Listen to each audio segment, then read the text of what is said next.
That's not a turbo manifold.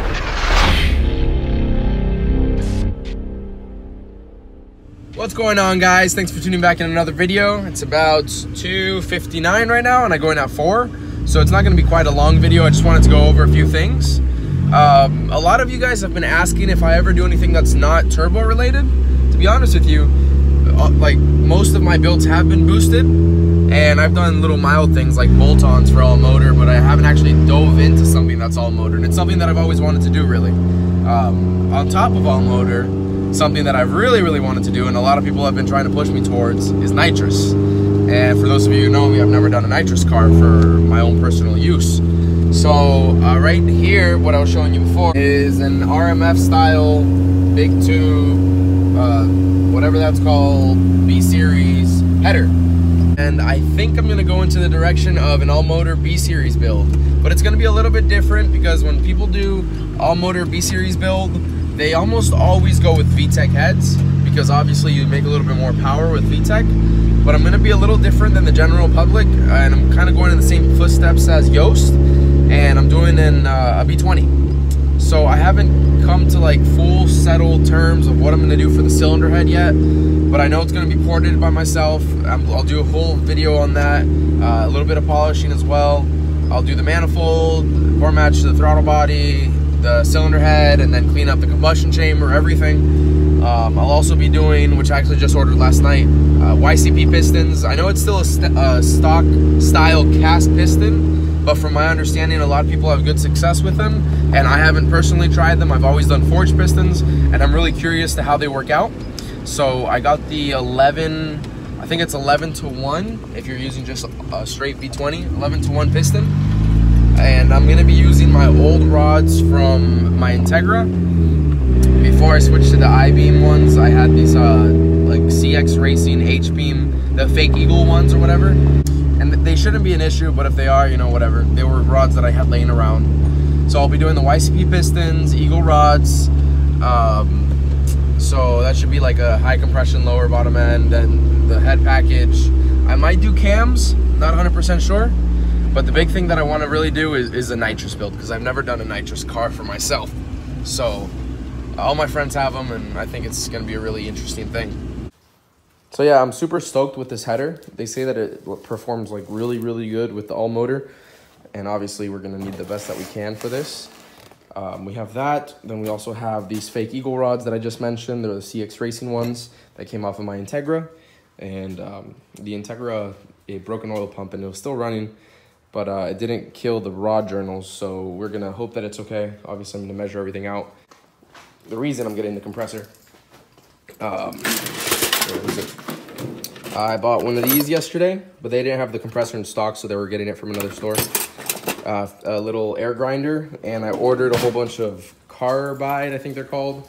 Carbide burr bits or something. The bits that they use to port heads, because this will be my first actual port job for a cylinder head.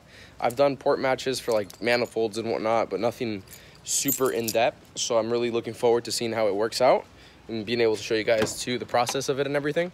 So we're gonna head over to Harbor Freight right now and see if I can pick that up, if they actually got it in stock today. And after that, I'll just head to work. But yeah, it should be a pretty good day. I'm really happy about the nitrous build because I've never actually done something like that for myself. And you know, the main reason, I know I'm kind of rambling right now, but the main reason that I want to do this is because the race car is still in the shop right now getting welded. I'm waiting until I think tomorrow my weight plate should be done so we can actually put that on. But it's becoming a full-blown race car. Although it doesn't have the power of like a sports front-wheel drive, obviously. The most important thing is safety on it, obviously. And there's no way that I can be 100% safe with it on the street. So that's going to try to be a full track car, or as much as possible, obviously.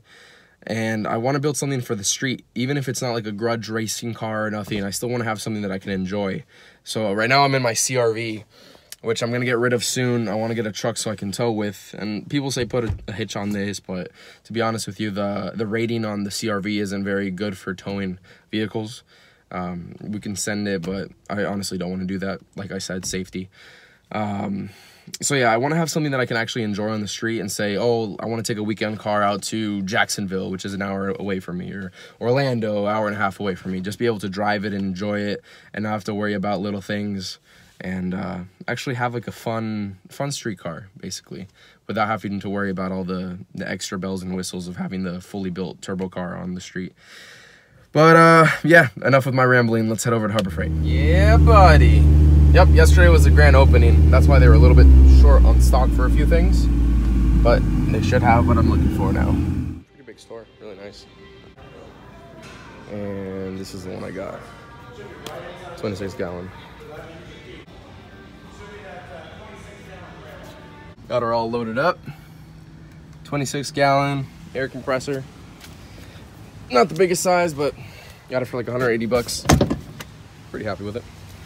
Should be more than enough to port the head. And, okay. 1 second. Alrighty, that should be all set in there. Man, it's been a pretty long week. This whole week and end of last week, we've been working the crazy hours at the restaurant. Super tired. And then today I finally got the morning. What do you...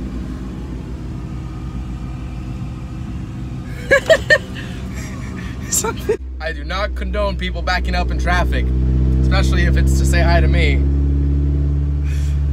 Crazy, oh my gosh. Anyways, back to what I was saying. Last week and this week has been pretty crazy at work, so I haven't really had much free time to work on my car or do any other stuff around the house or nothing. So today I finally got the time to drive a couple hours away to pick up the header. It was a good deal, so I didn't mind traveling. And now I got to pick up the compressor, so I'm pretty stoked about that. I've been wanting a compressor for a while, and I finally had the opportunity to get it because Harbor Freight is closed now, and I guess I just gave myself the little push saying that I'm going to be porting the head and that it's time that I get one. Sorry my positioning's weird, I'm just trying to shift and I keep on like reaching over with my left hand to shift. But what was I saying? Yeah, so I have the compressor now. The bits for the porting should come in like 3 or 4 days because I ordered them on eBay 2 days ago, or 1 day ago, yesterday. I don't know. This whole week is just blended in. So that should be in shortly. What else did I get? I got something else for it. Anyways, I can't remember exactly what else I ordered, but I know that I have some stuff on the way for it. The pistons, the porting bits. I want to get a 70mm throttle body, which is just under 3 inches. Then I'll do a 3-inch intake out the like bumper and whatnot with a nice V-stack. And a lot of people are saying just to do like a regular wet kit, but I really want to do a direct port because I've worked with wet kits and dry kits, just like a single fogger or nozzle, whatever it's called, in the intake pipe. But obviously direct port is a lot better. So I don't care if it's a little bit more expensive. I'd rather have what I've been wanting for a while, save up for a little bit, and then eventually get that. And for body, obviously I don't have a shell for it yet, but I really want to do an EG hatch because they're super light from the factory. If I get like a CX, I think it's under 2,100 pounds with full interior. Then I want to see if I can talk to Robert Burton. If you guys aren't familiar who that is, that's the guy who makes the coil on plug kits. Got like 30,000 views or something on my channel. He does the coil on plug with stock ECUs. So this is actually an ECU that's going to Shane right now. This one right here.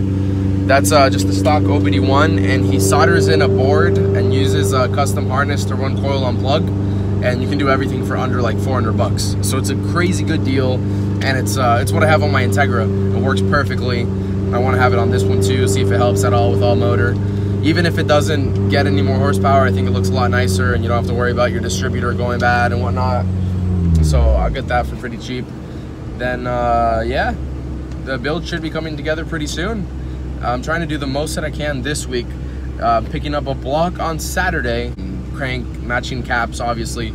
So then I'll get that board over to 84.5, which is what the pistons that I ordered are.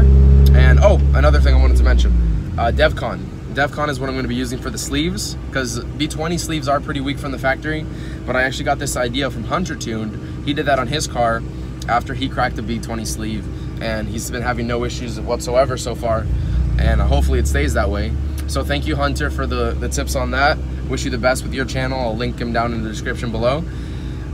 So I'll be doing Devcon. If you're not familiar with it, with what it is, it's basically like, think of JB Weld. It's an epoxy that you mix a 2-part gel type thing, and it's actually like a putty, and then you set it into your block with a little bit of sugar or salt underneath. That way it stays on the top of the sleeve, and it makes like a block guard slash cylinder support, which actually, from what I've been told and what I've seen personally, it holds up very well. So I've never done that on one of my cars. I really look forward to trying that out as well, which I think bridging into this build, I'm really looking forward to it, because I haven't done a lot of these little things that I'm going to be trying. So it's kind of going to be a discovery, I guess you could say. I've always done like forged pistons. Perfect, you know they're going to work.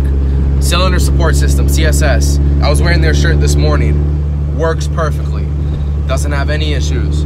Stuff that's been tried and proven by others. But I want to try something to experiment by myself, you know? So hopefully I have a good time with this kit, with this build, with the direct port kit and all motor and everything. So yeah, I keep on rambling. I don't know what I'm trying to say. I'm picking up the block on Saturday, and hopefully I can get a P8R head one of these days. I haven't found one yet. Well, I did. I was supposed to meet up with somebody last night, but they flaked out, so I couldn't get that. So hopefully I find something this week and I can start porting. I want to show you guys the process of porting, because there's not a lot of how-tos when it comes to like simple porting. There's CNC port videos online, there's like old school V8 port videos online, and there are a few Honda people that do porting and like do the whole process online, but it's not as detailed as I would have learned easily off of. And like I said, I'm no expert at porting, but I know a lot of friends who have and who do it regularly. So I'm gonna try to get insights from them, read up online, and try to get the best methods possible to try to like recreate it for the video and be able to share that knowledge with all of you guys. But yeah, that pretty much sums up the video. Let me know what you think down in the comment section below. I really want to see if you have any ideas for the all-motor V20 build, obviously the nitrous build.